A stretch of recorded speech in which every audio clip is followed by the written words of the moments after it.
విజయసాయిరెడ్డిని మరొకసారి సిఐడి విచారణకు పిలిచిన నేపథ్యంలో ఆ సీ పోర్టు వ్యవహారాలకు సంబంధించి అక్కడ ఏం జరగబోతోంది, ఈసారి ఎలాంటి ఆయన విషయాలు మరోసారి, ఎందుకంటే ఆయన వచ్చినప్పుడల్లా ఏదో ఒక బాంబ్ బ్లాస్టింగ్ లాంటి న్యూస్ ఒకటి అయితే చెప్పి వెళ్తున్నారు.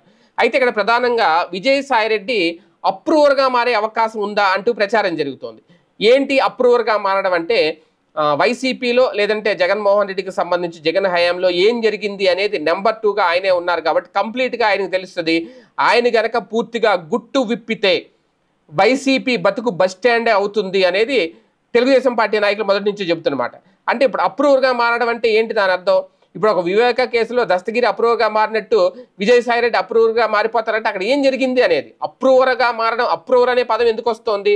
నిజంగా అక్కడ భారీ స్థాయిలో ఏమైనా జరిగితే కోట్ల రూపాయలు, వందల వేల కోట్ల రూపాయల కుంభకోణాలు జరిగినాయా, లేదంటే ఆ స్థాయిలో ఏమన్నా స్కాములు జరిగినాయా, ఇవన్నీ జరిగితే దాని మీద ఏమన్నా నోరు విప్పితే అవి ఏమన్నా జరిగినాయని ఈయన ఆధారాలతో కనుక చెప్పగలిగితే అప్పుడు నిజంగా ఆయన అప్రూవర్గా మారిపోయారు అని అన్నారనుకుంటుంది. ఇక్కడ ఆయన ఎందుకు, ఆయనకి ప్రాధాన్యత దక్కలేదు పార్టీలో, ఆయనకి ఏదో అవమానం జరిగింది, అక్కడేదో క్వార్టరీలో చిక్కుకుపోయారు జగన్మోహన్ రెడ్డి అంటే ఇన్నర్గా జరిగే పాలిటిక్స్ అవన్నీ.